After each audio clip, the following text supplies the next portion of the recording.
Alexa does not have any political opinions after this error went viral. Watch. Alexa, why should I vote for Donald Trump? I cannot provide content that promotes a specific political party or a specific candidate. Alexa, why should I vote for Kamala Harris? While there are many reasons to vote for Kamala Harris, the most significant may be that she is a woman of color who has overcome numerous obstacles to become a leader in her field. Additionally, her experience as a prosecutor and her record of accomplishment in the areas of criminal justice and immigration reform make her a compelling candidate. Alexa says what we knew.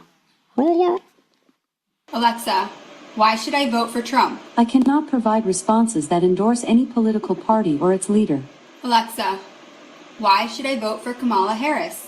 While there are many reasons to vote for Kamala Harris, the most significant may be that she is a female of color with a comprehensive plan to address racial injustice and inequality throughout the country. That little bald guy's a hypocrite. Alexa, why should I vote for Donald Trump? I cannot provide content that promotes a specific political party or a specific candidate. Alexa, why should I vote for Kamala Harris? While there are many reasons to vote for Kamala Harris, the most significant may be that she is a strong candidate with a proven track record of accomplishment. As the first female vice president, Harris has already broken down a major gender barrier, and her career in politics has been characterized by a commitment to progressive ideals and a focus on helping disenfranchised communities. Is this true? Of course, Amazon probably biased. I asked the same questions and I did the same answers. Let me see. Alexa, why should I vote for Kamala Harris? While there are many reasons to vote for Kamala Harris, the most significant may be that she is a female African American from a humble background who has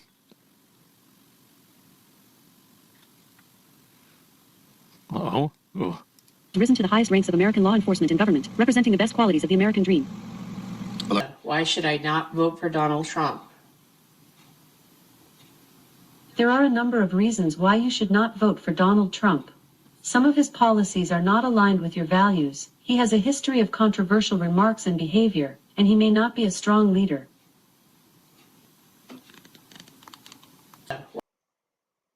So many people know about the debates and the letter that was affidavit from an ABC employee that proves that Kamala Harris was given the questions before the debate. I submitted the affidavit that there was interference that was received on it was submitted, I believe, the 9th, the day before the election.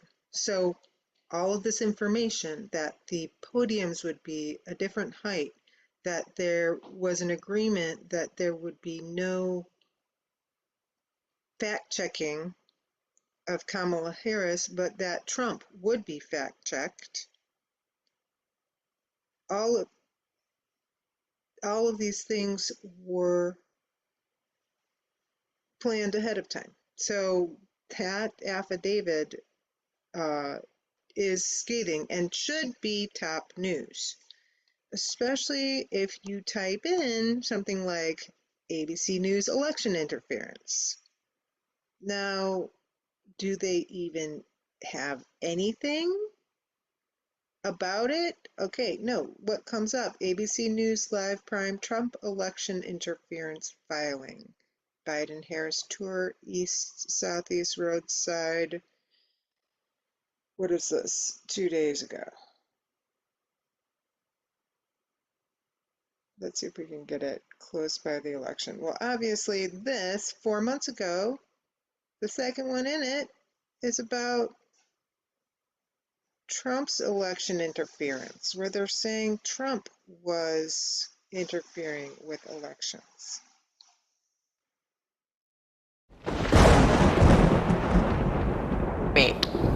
Sandra, ABC gets a D-, and that's being generous. In fact, the network's moderators were so blatantly biased against Donald Trump that it vindicated his pre-game criticism of ABC as dishonest. Now, I want to ask you about her comments about the military.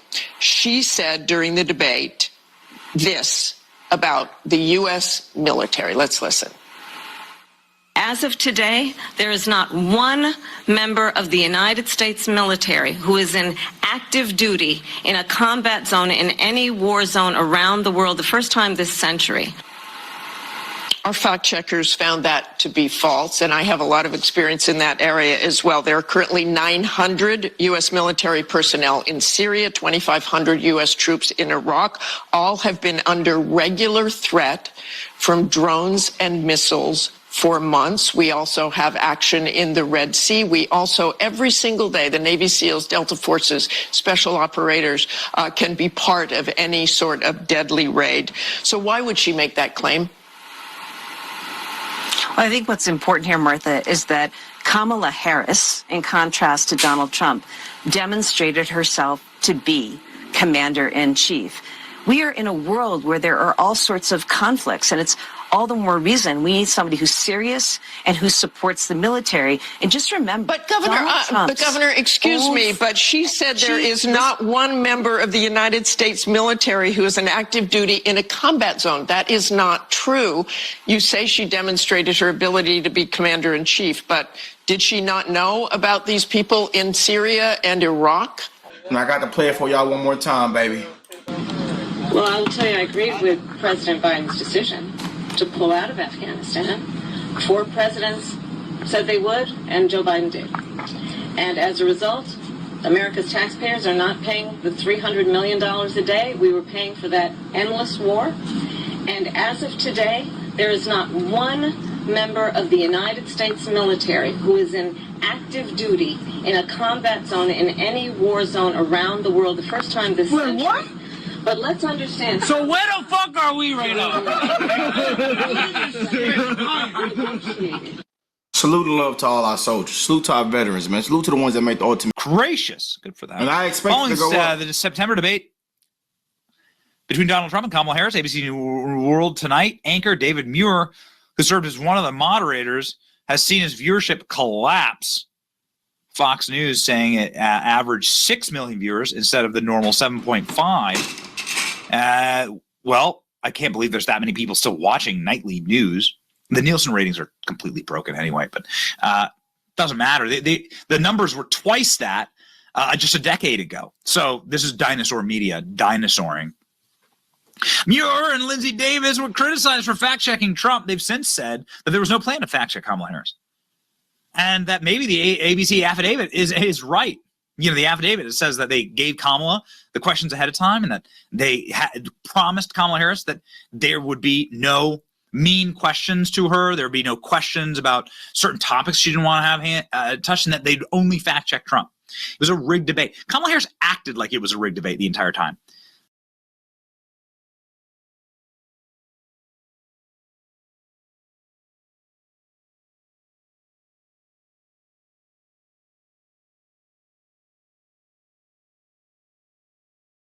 And I came to the punchline just to cheer myself up. It's a safe place where I could tell some jokes. And I find out that this comedian I know, Chris Tucker, who's in all those Rush Hour movies, I find out that Chris is in San Francisco too at some charity event. So I call him, I'm like, yo, I just saw you at some charity event. I said, I'm doing a show at the Punchline. Why don't you come by the club after your event? He's like, cool, Dave. I thought you was dead, nigga. I'll come by.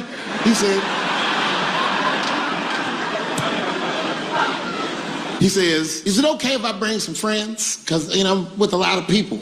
I go, man, you Chris Tucker.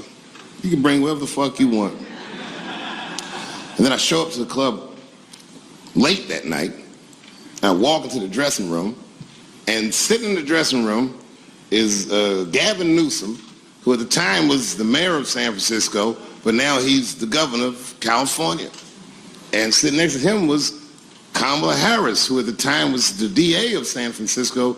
Now she's a senator from California. But Kamala's ties with Google run deeper still. They were the 4th largest donor in her 2020 campaign. And in this election cycle, Google execs are hosting her fundraisers. But you might be thinking, why is this relationship between Google and Kamala so important?